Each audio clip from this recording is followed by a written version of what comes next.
काला बाघ, एक ऐसा नाम जिसे सुनकर गांव के लोगों के चेहरों पर डर की झलक दिखने लगती थी।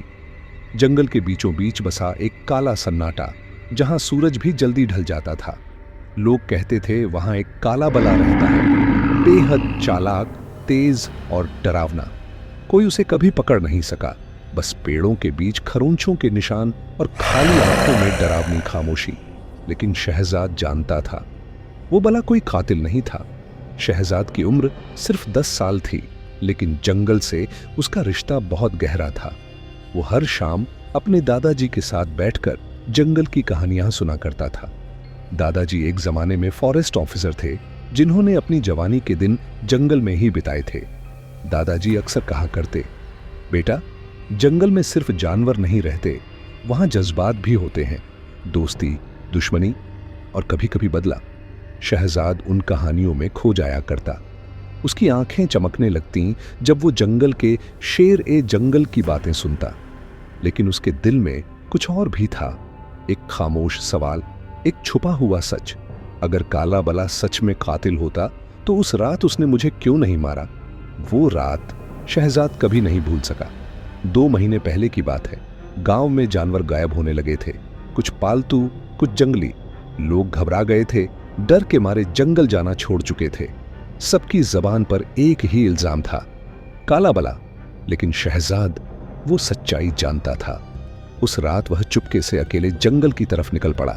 सबसे छिपकर वह उस बला को देखना चाहता था, उसकी हकीकत जानना चाहता था। जंगल की खामोशी में सिर्फ झींगुरों की आवाजें थीं। हर कदम पर पेड़ों की छाया और जमीन पर पड़े पत्ते उसके जूतों के नीचे चरमराते। फिर अचानक एक साया हिला। शहजाद की सांसें थम गईं। वो एक झाड़ी के पीछे छुप गया। साया पास आया, आंखें चमकती हुईं, बिल्कुल जैसे दादाजी की कहानियों में। लेकिन वो घायल था।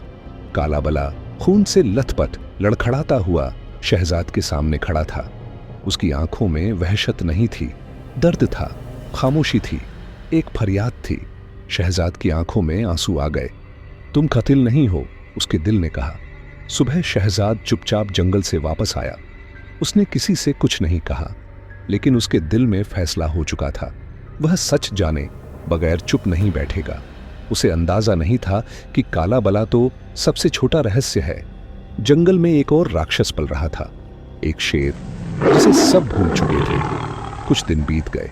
शहजाद ने काला बला को फिर नहीं देखा, लेकिन उसकी मौजूदगी महसूस होती रही। हर रात खिड़की से जंगल की तरफ देखते हुए उसकी निगाहें कुछ खोजतीं, शायद एक साया, शायद एक इशारा। लेकिन जंगल खामोश था, खामोश पर जिंदा। इसी दौरान गांव में डर और बढ़ गया। अब सिर्फ जानवर नहीं, 2 चरवाहे भी लापता हो गए थे।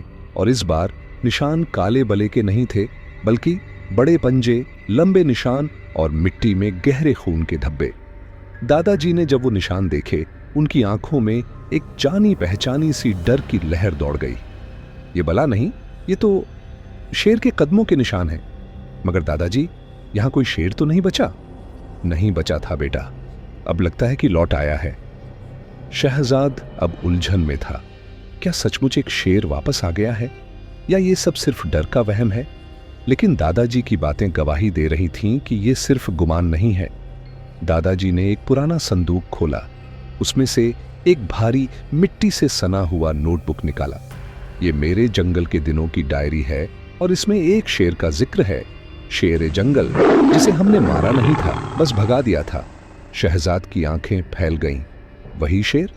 दादाजी ने धीरे से सिर हिलाया। हाँ, और वो काला बला उस शेर का पुराना दुश्मन है। लेकिन सब तो बले को कातिल कह रहे हैं। वे सच्चाई नहीं जानते, असली दरिंदा कोई और है। अगली रात कुछ हुआ जिसने पूरे गांव को हिलाकर रख दिया। 14वीं रात थी। आसमान पर चांद था, मगर बादलों में छिपा हुआ। हवा में नमी और पत्तों में सरसराहट।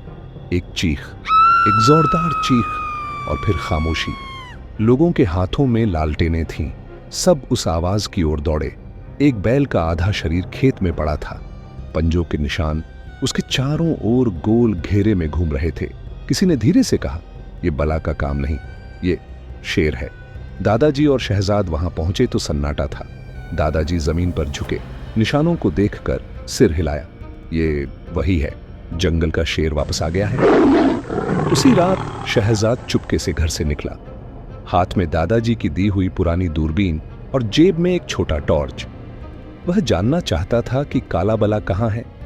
क्या वह शेर से लड़ने के लिए तैयार है, या क्या वो भी शेर से डर रहा है?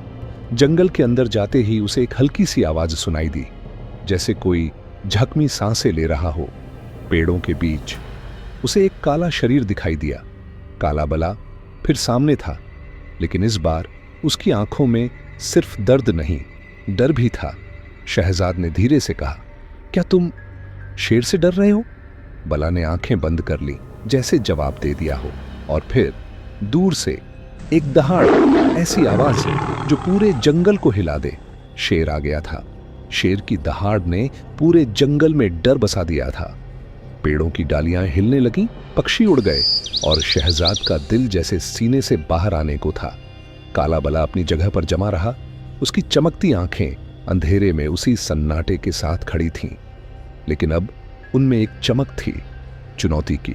शहजाद ने धीरे से पीछे हटना चाहा, मगर बला ने एक कदम आगे बढ़ाया, जैसे कह रहा हो, रुक जा, ये जंगल की जंग है, इंसान इसमें सिर्फ तमाशाई हो सकता है।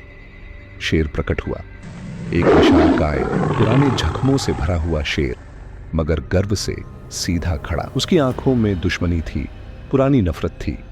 दोनों एक दूसरे के आमने सामने आ गए, शेर और बला। दादा जान की डायरी में लिखी वो पंक्तियां शहजाद के दिमाग में गूंजने लगीं। ये दोनों कभी दोस्त थे, एक जंगल पर राज करता था, दूसरा उसका साया था। मगर फिर इंसानों की दुनिया ने उनकी दोस्ती को तोड़ दिया और दुश्मनी ने जन्म लिया। लड़ाई शुरू हुई, एक दहाड़, एक छलांग, पंजे, दांत, खून। शहजाद ने कभी ऐसा दृश्य नहीं देखा था, जैसे प्रकृति खुद अपना कानून लिख रही हो। शेर ज्यादा ताकतवर था, उसकी हर चोट बला के शरीर को चीरती जा रही थी, मगर बला हार मानने वाला नहीं था। उसने आखिरी हद तक मुकाबला किया, हर वार का जवाब दिया। फिर एक पल आया, शेर ने बला को जमीन पर गिरा दिया। शहजाद की चीख निकल गई। नहीं, उसी पल काला बला ने आखिरी वार किया, ऐसा वार जो शेर की गर्दन पर पड़ा। शेर की दहाड़ बंद हो गई और वो जमीन पर गिर गया। खामोशी छा गई। शेर मर चुका था, लेकिन काला बला, वो भी बुरी तरह जख्मी था। उसकी सांसें धीरे धीरे कमजोर हो रही थीं। शहजाद दौड़कर उसके पास पहुंचा। तुम जीत गए, तुमने खुद को बेगुनाह साबित कर दिया। बला ने शहजाद को देखा। उसकी आंखों में दर्द नहीं था, सुकून था। दादा जान भी वहां पहुंच चुके थे। उन्होंने बला के जख्मों को देखा और धीरे से कहा, यह जंग उसने इंसानों के लिए नहीं लड़ी, ये उसने अपनी सच्चाई के लिए लड़ी। काला बला ने एक आखिरी सांस ली और अपनी आंखें बंद कर लीं। कुछ दिन बाद गांव के लोग जंगल के किनारे जमा हुए।